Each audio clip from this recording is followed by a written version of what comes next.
Hey, Mike, traditionally Christmas has been the unofficial start to the NBA season. Not this year. NBA season kicks into high gear. By high gear, I mean playoff preview, conference finals gear potentially tonight when the 17-3 Suns, winners of 16 in a row, This is beautiful. play host to the 18-2 Warriors. This is so beautiful, Michael. Check it out. Your kids are a little younger than mine. Yep. Do y'all still have bedtimes in the Holly household? We still have Yes. bedtimes Yes. for the younger two. Yeah. Okay. Because Mason and Savannah don't function very well the next morning if they don't go to bed at a certain time. But tonight, I got a hall pass from Sarah. And I might even have to take a nap myself because I'm old. But tonight at 10 o'clock, we will all be in front of the TV as a family, watching the game that, it's a honestly, Michael, I don't family want to watch. Oh, it's a family affair. I don't want to watch this Okay. game through the prism of what it means for the playoffs or, any kind of scouting reports and matchups and who's the best team in the Western Conference. Honestly, I just want to watch it tonight and appreciate the man who I've called the greatest showman in the history of team sports, and that is one Stephen Curry is the best show on television. It goes Steph Curry, Yellowstone. And in addition to that, his counterpart, the only 20,000 point, 10,000 assists, 5,000 rebound player in NBA history, in Chris Paul. How about that? Chris Paul. The reigning Western Conference Player of the Week in Devin Booker. Maybe the leading candidate for Defensive Player of the Year in Draymond Green. Like, tonight is a night just to sit back and watch great basketball. It's the type of regular season game, and these are rare in the NBA, Michael. It's the type of regular season game we may actually remember. Typically, the NBA is about the offseason and the postseason. This is a regular season game for the ages tonight. Well, it's so funny. You talk about the family affair and how you got the hall pass to keep the kids up to watch this game. And it's funny, I'd be the one who would say, just in our house, I'm the one who wakes up. I'm the morning person in the house. So I'm the one who wakes everybody up. And, sometimes that's not really a pleasant job. It's just like, I'm shaking, I'm barking, I'm coercing, I'm coaxing, I'm encouraging, I'm yelling. Come on now, let's touch down, get the foot down, let's go, let's get in there. You in the shower, I'm directing traffic. So I want them to go to bed because I don't want to deal with that. If they stay up late and watch this whole game, oh man, when it comes to 5:45, that's a wake-up call, 5:45 a.m., okay, it's going to be a problem. Yeah. So I'm just going to hope they don't know about this game, keep it quiet, and they just go to bed at the normal times. But I like your approach. But you know what, Mike and Vinny? I would say it this way. Watch the first half and think, enjoyment, the showmanship of Steph Curry, the sublime defense of Draymond Green, on and on. But in the second half, you better start thinking about what it means to the Western Conference because these are clearly the two best teams in the West. They'll be the two best teams in the West at the All-Star break, and they'll be the two best teams in the West when the playoffs start in the spring. So this is the first matchup, the preview of the Western Conference Finals. Well, Vinny Goodwill, you have seen a lot of playoff matchups where the regular season matchups are referenced, and it feels like everybody throws them out the window because the teams change and evolve so much in the playoffs, a different beast. So how are you watching tonight's game? Seasoned NBA observer that you are. Well, it's interesting because these two teams haven't played this year. And then they'll play again, I believe, on Christmas Day in Phoenix. So it's almost like this will be a prelude to that game, where that's almost like a mini playoff series in itself. And then they'll play again, I believe, maybe a week later or early January. So they're going to play 3 times in the next month. And that's really an anomaly in the schedule. Michael Smith, I want to stop you for a second. You said Stephen Curry is the greatest show in sports. Had you not heard of a man named Irvin Magic Johnson? Had you forgotten about him with your headphones and your Music Soul Child vibe going on today? Like, is that where we at? I have not. No, I have not. I don't want to derail the conversation too much, but I think when you combine Steph Curry's skill with his flamboyance, with his flair, I don't think there's in team sports. I don't think there's been anybody quite like him. Now, that's not to say he's the best player ever. That's Michael Jordan. No, I get it. I get it. And Magic Johnson, Showtime Lakers, they make documentaries about that, for crying out loud. Okay, they changed the game, but it's just the whole package with Steph and the way that he approaches the game, his energy, his infectiousness. Again, not to say that Magic lacked those things. It's the degree of difficulty with his shot making, his overall approach to the game. To me, makes him must-see TV in a way that I don't know that an individual in team sports typically can be. I think you touched on something key there, and I do think there's a similarity between Magic and Steph where there's an inspirational and aspirational part to both of their games where if you're a teammate, you want to play hard for Steph like you want to play hard for Magic. Even though Magic was a little bit more of a vocal leader and inspirational guy that way, Steph, because of just his spirit and being around him, the way that he sort of drives the team in kind of an understated kind of way, but you can see his fingerprints on wherever he's at, whatever he's doing. I see all of that. I won't even argue with you on your point about Steph being the preeminent showman in the history of sport. I won't even argue with you on that point. I would just say that Magic Johnson was just something so rare and so special, which is the same thing you can say about Stephen Curry. And yeah, tonight's game, to bring it back, tonight's game is going to be so fun because how many teams in the NBA take the regular season like as a dress rehearsal for the playoffs? And the Phoenix Suns have come back from losing in the NBA Finals where they had a 2-0 lead where they could have very well have gone on a hangover, and they have taken this, especially with the Sarver stuff and everything hanging over the franchise, they have taken it with the appropriate approach to the regular season, to the process itself, DeAndre Ayton's contract thing. Like you see two motivated teams that say, you know what, the regular season means something. To me, that's impressive as a whole because to me, the regular season has been entertaining so far. It hasn't been a slog, especially as you reach the 20-game mark. And to me, as you go into the second quarter of the season, if that's what today is, as the start of the second quarter, I think this is a fabulous way for the NBA to start shaking the narrative that these games don't matter because clearly all of these games matter, especially from Golden State, who's trying to reestablish themselves. And they're looking at Phoenix like, hey, we gonna knock y'all off. And Phoenix is looking to revalidate themselves and saying, okay, Mufasa, y'all back, but we scar. We gonna throw y'all off the top of this hill too. And we still ain't seen Clay yet. Well, tell me this, Vinny. Who's the most impressive backup singer, or what backup singer are you most looking forward to seeing? Because we've talked about like these frontliners. You know, Mike mentioned it. You got Steph Curry and you got Draymond and then you got Chris Paul and Ayton and Booker. Okay, we got those guys. But is there somebody on either side where you say, all right, it's because of their improvement or their presence, they've allowed their team to win 18 out of 20 if you're talking about Golden State, or at a long losing streak if you're talking about Phoenix? Who's that guy? Well, it's two guys for me, and not even to basically play favorites. But Jordan Poole is one from Golden State, although I think he's going to take a little bit of a lesser role when Klay Thompson comes back. But he's a guy that gets buckets. He plays free. He creates off the bounce. He does a lot of the same things that Stephen Curry does. He just doesn't shoot as deep.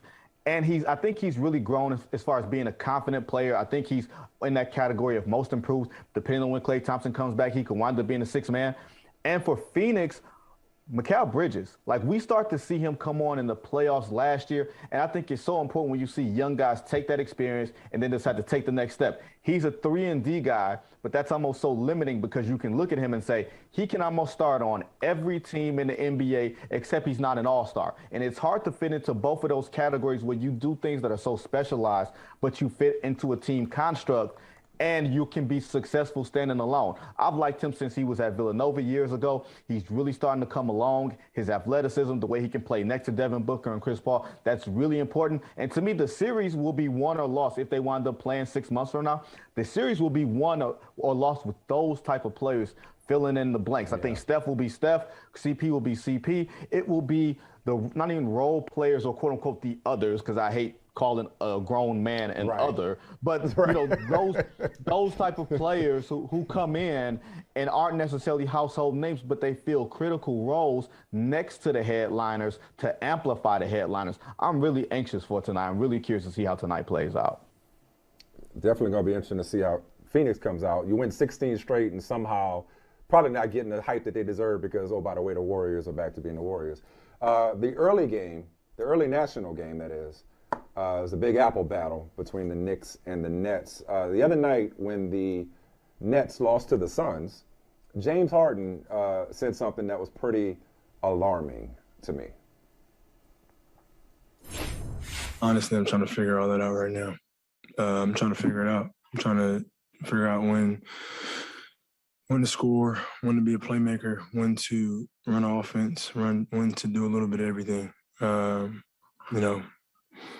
Just trying to figure it out. It's been a little difficult, especially since, or whatever. But it's been a little difficult, but I'm just trying to figure it out.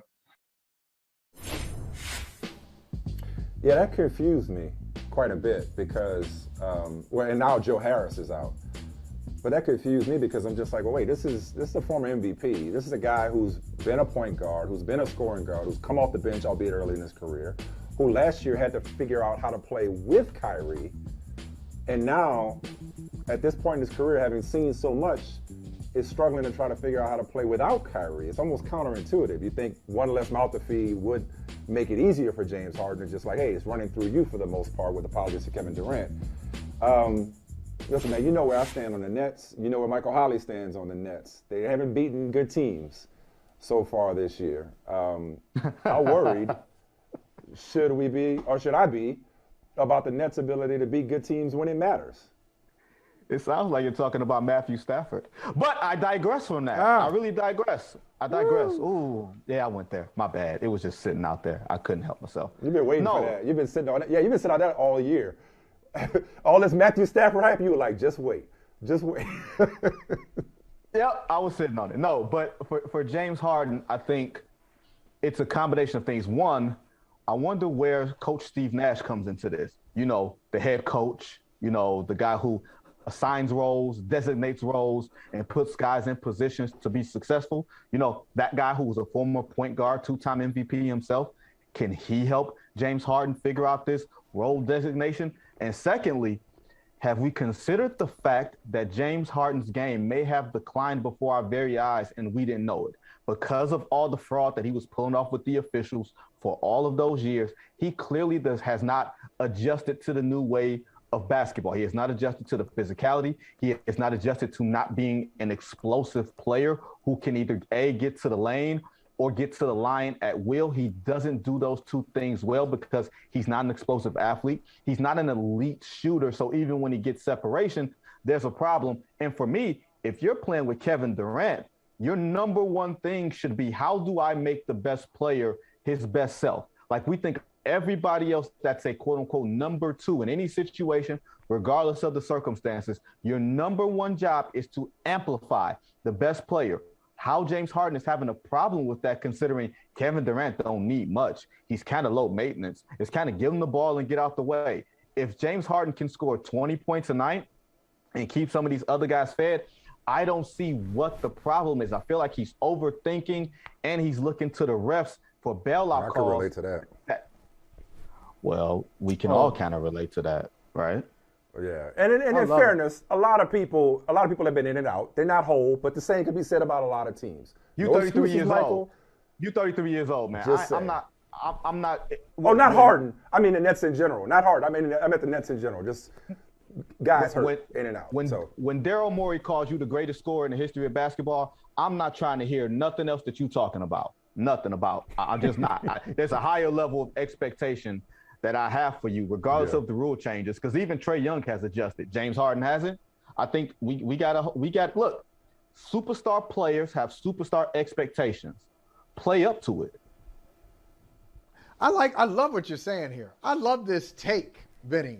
So, give me a little bit more on this. Do you think it's actually, you said, have we considered it? Yes, I've considered it. I've actually prayed for it. So, hey, if he's actually declining. This is awesome. But do you think it's actually happening, or is it a rough patch? Because if it's happening, that's kind of cool that we get to see it in front of our eyes. We get to see the demise of James Harden in the dream. What kind of sick, twisted commentary is this? Yeah. It's kind of cool. Yeah, dream deferred, baby. A remix of Langston. The dream has been deferred, and now you don't win a championship, Brooklyn. I love it. So could this actually be happening? Well, the demise, it's funny you speak of demises because we saw over the weekend the demise of the Ohio State Buckeyes and their so-called domination over the Oh, man, I thought we could keep that private. We can keep that private. Private. You texted me during the show yesterday. I'm not letting you off the hook for that. But I do think that James Harden has played a lot of games and a lot of minutes over the years. He was not a load management guy during the height of all of that stuff. When he was with the Houston Rockets, he was up there playing 40 minutes a night, a high usage basketball player. And we also kind of know how he gets down when the lights go off as far as leaving the arena, going to hang and going to kick it. That has caught guys on the back end of their careers, whether it was an Allen Iverson or a Charles Barkley. The back end of those careers did not look pretty once the first injury happens. Once that hamstring happens, it's one of those tricky things because we don't associate it with being an ACL or an Achilles. But when that affects your explosiveness and your ability to go from 0 to 40, I think that's something that's really, really something to watch for James Harden as he gets older. And he did not sign that max contract that was on the table. My question is, do you give him a max contract with the way that he's looking? Wasn't a max contract, but it was a significant signing. Was Kemba Walker. Knicks' starting lineup has been, I think, the worst five-man unit in the league. Now, not only is Walker out of the starting lineup, he's out of the rotation altogether. What, if any, market is there for Kemba Walker?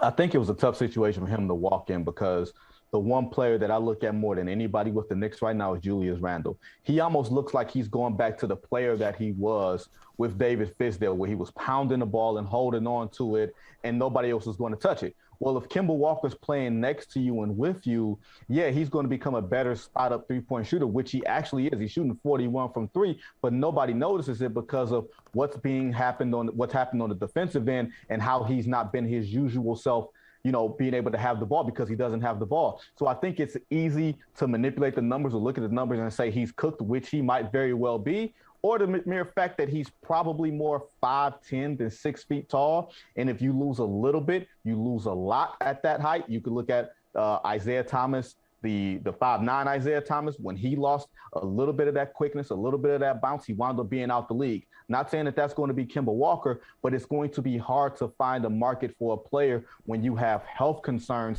and he can't grow inches overnight. Last question we got for you, man, before we let you go. Last time we saw the Lakers and the Kings went to triple overtime. Lakers sitting at 500. There have been reports, rumors, innuendo regarding Frank Vogel's job security. A, is that fair? B, is that the answer? Or is he just a fall guy? So I guess it's the same question. Probably the same question, yeah. It's never fair. But that's the covenant. Deserves got nothing to do with it, right?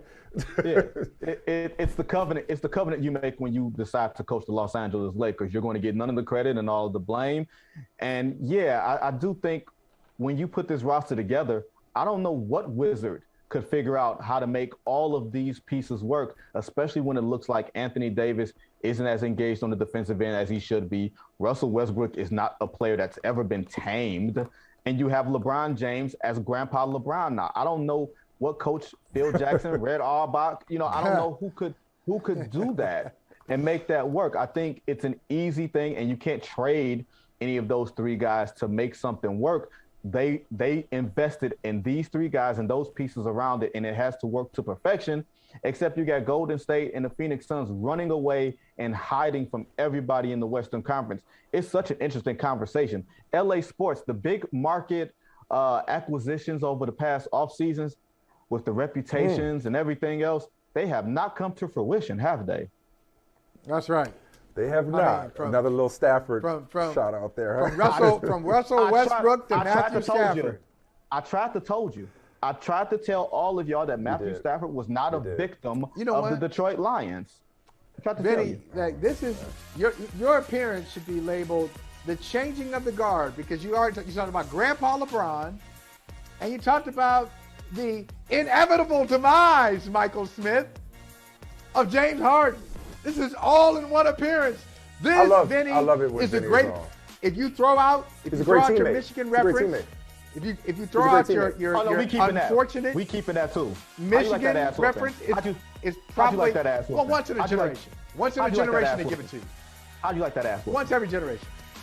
Vinny is the type of teammate that will get out of the way and let you get a rebound for a triple-double.